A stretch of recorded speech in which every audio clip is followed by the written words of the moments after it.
Hello बच्चों, good morning. बच्चों, आज मैं आप लोग को सामाजिक विज्ञान पाठ 2 भारत, जलवायु और प्राकृतिक संसाधन आगे का भाग पढ़ाने वाली हूँ। पीछे आप लोगों ने पढ़ा, खनिज को 3 प्रकार में बांटा जा सकता है: धातुमय खनिज, अधातुमय खनिज, संचालक शक्ति के खनिज के बारे में हम लोग पढ़े। आगे हम लोग पढ़ते हैं खनिज के प्राप्ति स्थान, खनिजों को किस किस स्थान से प्राप्त किया जाता है उसके बारे में हम लोग पढ़ते हैं। यहाँ पे आप लोग देख रहे होंगे, लिखा है खनिज के नाम: कोयला। खनिज उत्पादित राज्य, खनिज कोयला उत्पादित करने वाले राज्य हैं झारखंड, छत्तीसगढ़, आंध्र प्रदेश, गोवा, ओडिशा, तमिलनाडु, कर्नाटक, बिहार, मध्य प्रदेश, गुजरात। दूसरा है मैग्नीज। मैग्नीज प्राप्त होने वाले प्रदेश हैं आंध्र प्रदेश, गोवा, गुजरात, राजस्थान, झारखंड, ओडिशा, तमिलनाडु, कर्नाटक, पश्चिम बंगाल, महाराष्ट्र। तीसरा है तांबा, कॉपर। ये इसका उत्पादन होता है आंध्र प्रदेश में, गुजरात, कर्नाटक, पश्चिम बंगाल, महाराष्ट्र, सिक्किम, मेघालय। चौथे नंबर पर है बॉक्साइट। इसकी उत्पादन होती है ओडिशा, आंध्र प्रदेश, छत्तीसगढ़, गुजरात, झारखंड, महाराष्ट्र। 5वें नंबर पे है अभ्रक। अम्रक की उत्पादन होती है आंध्र प्रदेश, झारखंड, बिहार, राजस्थान। 6ठे नंबर पे है सीसा। ये इसका उत्पादन होता है राजस्थान, आंध्र प्रदेश, तमिलनाडु, गुजरात। चूने का पत्थर का उत्पादन होता है मध्य प्रदेश, छत्तीसगढ़, राजस्थान, गुजरात, कर्नाटक, हिमाचल प्रदेश। 8वें नंबर पे है सोना, गोल्ड। इसका उत्पादन होता है कर्नाटक, आंध्र प्रदेश। खनिज तेल और प्राकृतिक गैस का उत्पादन होता है आंध्र प्रदेश, गुजरात, महाराष्ट्र, असम, अंडमान निकोबार। थोरियम, यूरेनियम, इसका उत्पादन होता है राजस्थान, झारखंड। आगे खनिजों की उपयोगिताएं के बारे में पढ़ेंगे। खनिज की उपयोगिताएं: मैग्नीज का रासायनिक उपयोग कीटनाशक दवाएं, सीसा, वर्निश तथा छपाई उद्योग में इस्तेमाल किया जाता है। तांबे का उपयोग बिजली के तार, स्फोटक पदार्थ, रंगीन सीसा, सिक्का और छपाई के कार्य में होता है। बॉक्साइट का उपयोग विद्युत के साधन, रंग, हवाई जहाज का निर्माण, केरोसिन, शुद्धिकरण और सीमेंट बनाने में किया जाता है। अभ्रक का उपयोग रेडियो, टेलीफोन, जहाज, ग्रामोफोन, ध्वनि शोधक पर्दा आदि के निर्माण में किया जाता है। फ्लोरोस्पार का उपयोग धातु गलाने के उद्योग में, प्लास्टिक उद्योग में, हाइड्रोक्लोरिक एसिड में, चीनी मिट्टी की वस्तु बनाने में किया जाता है। यहाँ पे खनिज की उपयोगिता के बारे में बताया गया है कि मैग्नीज का रासायनिक उपयोग कीटनाशक दवाएं, सीसा, वर्निश तथा छपाई उद्योग में इस्तेमाल किया जाता है।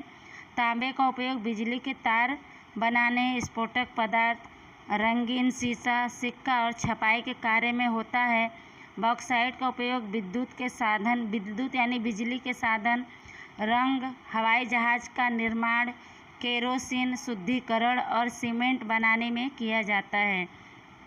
अभ्रक का उपयोग रेडियो, टेलीफोन, जहाज, ग्रामोफोन, ध्वनि शोधक पर्दा आदि के निर्माण में किया जाता है। फ्लोरोस्पार का उपयोग धातु गलाने के उद्योग में, प्लास्टिक उद्योग में, हाइड्रोक्लोरिक एसिड में, चीनी मिट्टी की वस्तु चीज बनाने में किया जाता है। आगे हम लोग पढ़ेंगे। तीसरा है भूमि और जमीन संसाधन। इसके बारे में हम लोग पढ़ते हैं। वृक्ष के समूह को जंगल कहा जाता है। समूह यानी दल, जहाँ पे इकट्ठे बहुत सारे वृक्ष हो, ऐसे स्थान को जंगल कहा जाता है। भूपृष्ठ वातावरण की विशेषता के कारण भारत में विविध यानी अलग अलग प्रकार के जंगल पाए जाते हैं। भारत में 5000 प्रकार के वृक्ष हैं। वनस्पतियों की विविधता की दृष्टि से भारत का विश्व में 10वां स्थान है। भारत प्राचीन समय से ही जड़ी बूटियों के लिए प्रसिद्ध है। हमारे आयुर्वेद में 2000 वृक्षों और पौधों का वर्णन है। जंगल हमारे देश की अमूल्य संपत्ति है, धन है। कह रहे हैं कि वृक्ष के समूह को जंगल कहा जाता है। भूपृष्ठ और वातावरण की विशेषता यानी खासियत के कारण भारत में अलग अलग प्रकार के जंगल पाए जाते हैं। भारत में 5000 प्रकार के वृक्ष यानी पेड़ पाए जाते हैं। वनस्पतियों की अंतर की दृष्टि से, विविधता की दृष्टि से भारत का विश्व में 10वां स्थान है। भारत पुराने समय से ही जड़ी बूटियों के लिए प्रसिद्ध है, प्रख्यात है। हमारे आयुर्वेद में 2000 वृक्षों और पौधों का वर्णन किया गया है, उल्लेख किया गया है। जंगल हमारे देश की अमूल्य, जो बेशकीमती है ऐसी संपत्ति है। आगे है, ईशान भारत में पहाड़ी राज्य अंडमान और निकोबार द्वीप समूह में नित्य हरे जंगल रहते हैं। यहाँ वृक्षों के पत्ते एक साथ नहीं झड़ते, इसलिए ये जंगल 12 महीने हरे रहते हैं।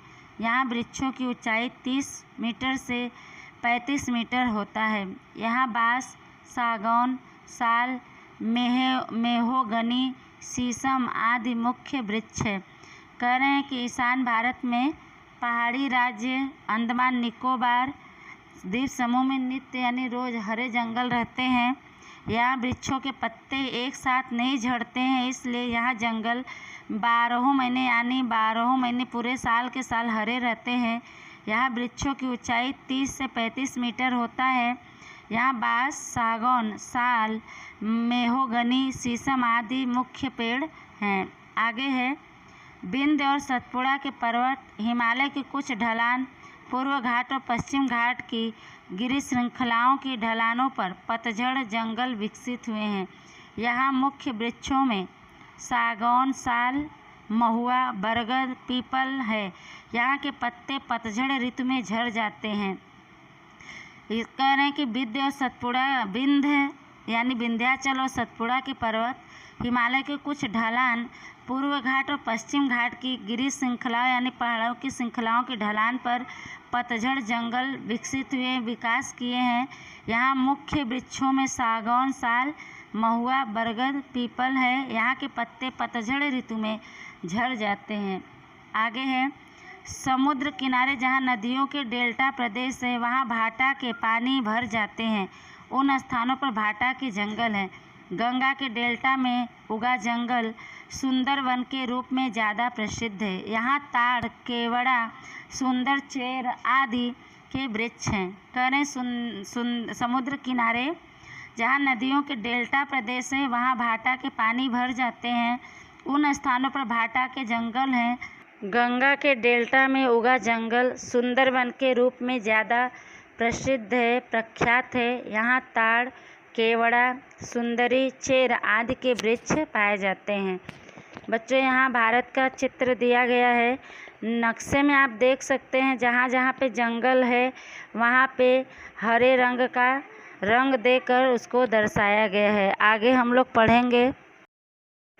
हिमालय तथा पश्चिम घाट के ऊंचे पर्वतीय इलाकों में शंकुद्रुम के जंगल उगे हैं। यहाँ देवदार, पाइन, स्प्रूस आदि वृक्ष घने प्रमाण यानी मात्रा में उगते हैं।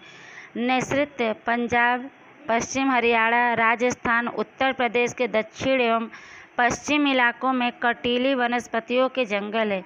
इसमें बेर, थूहर, खिजड़ा, बबूल आदि वृक्ष हैं। कह रहे हैं कि हिमालय तथा पश्चिम घाट के ऊंचे पर्वतीय इलाकों में शंकुद्रुम के जंगल उगे हैं, पाए जाते हैं। यहाँ देवदार, पाइन, स्प्रूस आदि वृक्ष बहुत ही घनी मात्रा में उगते हैं। नैऋत्य पंजाब, पश्चिम हरियाणा, राजस्थान, उत्तर प्रदेश के दक्षिण एवं पश्चिम इलाकों में कटीली यानी कांटेदार वनस्पतियों के जंगल हैं। इसमें बेर, थूहर, खिजड़ा, बबूल आदि वृक्ष हैं। आगे हम लोग पढ़ते हैं। जंगलों का महत्व। जंगल विविध उत्पादन देते हैं। जंगलों से देश को अनेक विध लाभ होता है। जंगल के कुछ मुख्य उत्पादन एवं कुछ गौण उत्पादन हैं। सुंदरवन में होने वाले सुंदरी वृक्षों से नाव या स्टीमर बनते हैं। बांस से टोकरा, टोकरी, सूप, खिलौना, फर्नीचर आदि कलात्मक वस्तुएं बनाई जाती हैं। ताड़ और खजूर के पत्ते से झाड़ू और खैर के वृक्ष से कत्था बनाया जाता है। देवदार और चीड़ की लकड़ियों से कागज का मावा दवाई तथा चाय की पेटियां, दिया सलाई, खेल कूद के साधन और कृत्रिम रेशा बनाने का उद्योग विकसित हुआ है। चीड़ के लाशे से टर्पेंटाइन बनता है। लाख का उपयोग वार्निश, छपाई कार्य की स्याही, विद्युत के कुछ साधन और ग्रामोफोन बनाने में किया जाता है। यहाँ जंगलों के महत्व के बारे में बता रहे हैं कि जंगल अलग अलग तरह के उत्पादन देते हैं। जंगलों से देश को अनेक तरह से लाभ होता है। जंगल के कुछ मुख्य उत्पादन एवं कुछ गौड़ यानी जिसको हम नहीं जानते ऐसे उत्पादन हैं। सुंदरबन में होने वाले सुंदरी वृक्षों से नाव या स्टीमर बनते हैं। बांस से टोकरा, टोकरी, सूप, खिलौना, फर्नीचर आदि कलात्मक वस्तुएं बनाई जाती हैं। ताड़ और खजूर के पत्ते से, झाड़ू और खैर के वृक्ष से कत्था बनाया जाता है। देवदार और चीड़ की लकड़ियों से कागज़ का मावा, दवाई तथा चाय की पेटियां, दिया सलाई, खेल कूद के साधन और कृत्रिम रेशा बनाने का उद्योग विकसित हुआ है। चीड़ के लाशे से टर्पेंटाइन बनता है। लाख का उपयोग वार्निश, छपाई कार्य की स्याही, विद्युत के कुछ साधन और ग्रामोफोन बनाने में किया जाता है। आगे हम लोग पढ़ते हैं जंगलों का संवर्धन। संवर्धन का मतलब होता है उसको बढ़ाना। वन संरक्षण और संवर्धन के लिए निम्नलिखित बातों को ध्यान में रखना चाहिए। बेहिसाब होने वाले वृक्षों के छेदन पर अंकुश रखना चाहिए। वृक्षों को गैर कानूनी रूप से काटने वाले व्यक्ति को कड़ी सजा देनी चाहिए। प्रति जमीन में वृक्षारोपण कार्य बढ़ा देना चाहिए। सौर ऊर्जा, बायोगैस, पवन ऊर्जा आदि अन्य ऊर्जा स्रोतों का अधिक से अधिक उपयोग करना चाहिए। इसके लिए नागरिकों को जागृत करने एवं उसके लिए आवश्यक सहायता देनी चाहिए। जंगलों का वैज्ञानिक रूप से विकास करने के लिए अधिक मात्रा में जंगल संशोधन की संस्थाओं की स्थापना करनी चाहिए। वन संरक्षण के लिए इस प्रकार का वातावरण तैयार करना चाहिए कि प्रत्येक भारतवासी अपना फर्ज अदा करे। यहाँ कह रहे हैं कि वन संरक्षण यानी सुरक्षा और संवर्धन के लिए वन की बढ़ोतरी के लिए निम्नलिखित बातों को ध्यान में रखना चाहिए। करें बेहिसाब, जिसका कोई हिसाब नहीं है, अत्यधिक होने वाले वृक्षों के छेदन पर रोक रखना चाहिए। वृक्षों को गैर कानूनी रूप से काटने वाले व्यक्ति को सख्त से सख्त सजा देनी चाहिए। प्रति यानी खाली जमीन में वृक्षारोपण का कार्य कर देना चाहिए। वृक्ष रोपने का कार्य सौर ऊर्जा, बायोगैस, पवन ऊर्जा आदि अन्य ऊर्जा स्रोतों का अधिक से अधिक उपयोग करना चाहिए। इसके लिए नागरिकों को जागृत करना चाहिए, इसके विषय में लोगों को बताना चाहिए एवं उसके लिए आवश्यक सहायता भी देनी चाहिए। जंगलों का वैज्ञानिक रूप से विकास करने के लिए अधिक मात्रा में जंगल संशोधन की व्यवस्थाओं की स्थापना करनी चाहिए। वन संरक्षण के लिए यानी वन की संरक्षा के लिए इस प्रकार का वातावरण तैयार करना चाहिए कि हर एक भारतवासी अपना फर्ज, अपना कर्तव्य अदा करे, उसका पालन करे। आगे हम लोग पढ़ते हैं वन्य जीव संसाधन यानी वन में रहने वाले जीवों के लिए क्या संसाधन है, क्या माध्यम है, उसके बारे में हम लोग पढ़ेंगे और जानेंगे। भारत का वन्य जीवन अनोखा और वैविध्यपूर्ण है। विश्व के विभिन्न जीव जंतु और अनेक प्रकार के प्राणियों की प्रजातियां भारत में हैं। भारत का वैविध्यपूर्ण वन्य जीवन प्रकृति को अनुपम सौंदर्य प्रदान करता है। करें कि भारत का वन्य जीवन यानी वन में रहने वाले लोगों का जीवन अनोखा और वैविध्यपूर्ण है। अलग अलग तरह का जीवन जीते हैं। विश्व के अलग अलग जीव जंतु और अनेक प्रकार के प्राणियों की प्रजातियां भारत में हैं। भारत का वैविध्यपूर्ण वन्य जीवन प्रकृति को अनुपम सौंदर्य प्रदान करती है, बहुत ही सुंदरता प्रदान करती है। आगे पढ़ते हैं कर्नाटक, केरल, असम में महाकाय हाथी दिखाई देते हैं। वह सबसे बड़ा स्तनधारी प्राणी है। जंगलों में लकड़ी हटाने, माल सामान को लाने तथा ले जाने में इनका उपयोग किया जाता है। एक सींगी गेंडा भारत का विशिष्ट यानी खास प्राणी है। वे असम एवं पश्चिमी बंगाल के दलदले वाले क्षेत्र में बसते हैं। कच्छ के छोटे मरुस्थलीय प्रदेश में घुड़खर यानी जंगली गधा और महामरुस्थलीय के रेगिस्तानी प्रदेश में ऊंट दिखाई देते हैं। भारत में सिंह तथा बाघ दोनों देखने को मिलते हैं। हिंसक प्राणियों में एशियाई सिंह गुजरात राज्य के गिर के जंगलों में बसते हैं। कह रहे हैं कि कर्नाटक, केरल, असम में महाकाय यानी विशाल शरीर वाला हाथी दिखाई देते हैं। वह सबसे बड़ा सस्तन प्राणी है। जंगलों में लकड़ी हटाने, माल सामान को लाने तथा ले जाने में हाथी का प्रयोग किया जाता है। एक सिंगी गेंडा भारत का खास प्राणी है। वे असम एवं पश्चिमी बंगाल के दलदले यानी कीचड़ वाले क्षेत्रों में बसते हैं अर्थात रहते हैं। और कह रहे हैं कच्छ के छोटे मरुस्थलीय प्रदेशों में घुड़खर, जिसे जंगली गधा भी कहते हैं, और महामरुस्थलीय के प्रदेशों, रेगिस्तानी प्रदेशों में ऊंट दिखाई देते हैं। भारत में सिंह तथा बाघ दोनों देखने को मिलते हैं। हिंसक प्राणियों में एशियाई सिंह गुजरात राज्य के गिर के जंगलों में बसते हैं अर्थात निवास करते हैं। आगे पढ़ते हैं। पश्चिम बंगाल का बाघ रॉयल टाइगर विश्व भर के बाघ की 8 जातियों में से एक है। बाघ मध्य प्रदेश, पश्चिम बंगाल, उत्तराखंड और हिमालय विस्तार में पाए जाते हैं। हिमालय विस्तार में तिब्बतियन रीछ और गुजरात के डेडियापाड़ा के जंगलों में रीछ दिखाई देते हैं। चीता, लकड़बग्घा, नीलगाय, तेंदुआ, कालियार मृग इत्यादि प्राणी भारत में पाए जाते हैं। भारत के जंगलों में लंगूर, गिबन, हुलॉक और माकड़ा आदि बंदरों की जातियां बसती हैं। भारत में पक्षियों की विविधता बेजोड़ है। बतख, बाज, तोता, काबर, कबूतर, मैना आदि जात के पक्षी बड़ी संख्या में पाए जाते हैं। भारत के सुप्रसिद्ध पक्षियों में राष्ट्रीय पक्षी मोर अत्यंत सुंदर है। अपने पंखों के कारण वह बहुत ही सुंदर लगता है। कच्छ के बड़े मरुस्थलीय में कादव कीचड़ का ढेर बनाकर सुरखा पक्षी अंडा देते हैं। राजस्थान में विश्व प्रसिद्ध केवलादेव राष्ट्रीय उद्यान में 2.5 लाख से भी अधिक पक्षियों का निवास स्थान है।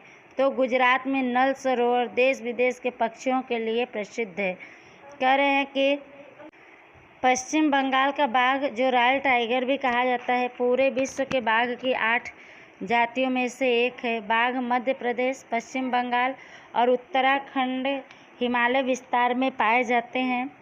चीता, लकड़बग्घा, नीलगाय, तेंदुआ, कालिया मृग इत्यादि प्राणी भारत में पाए जाते हैं। भारत के जंगलों में लंगूर, गिबन, हुलॉक और माकड़ा आदि बंदरों की जातियां निवास करती हैं। भारत में पक्षियों की विविधता यानी अलग अलग तरह के बेजोड़ पक्षी हैं जिनकी कोई जोड़ नहीं है। बतख, बाज, तोता, काबर, कबूतर, मैना आदि जात के पक्षी बड़ी संख्या में पाए जाते हैं।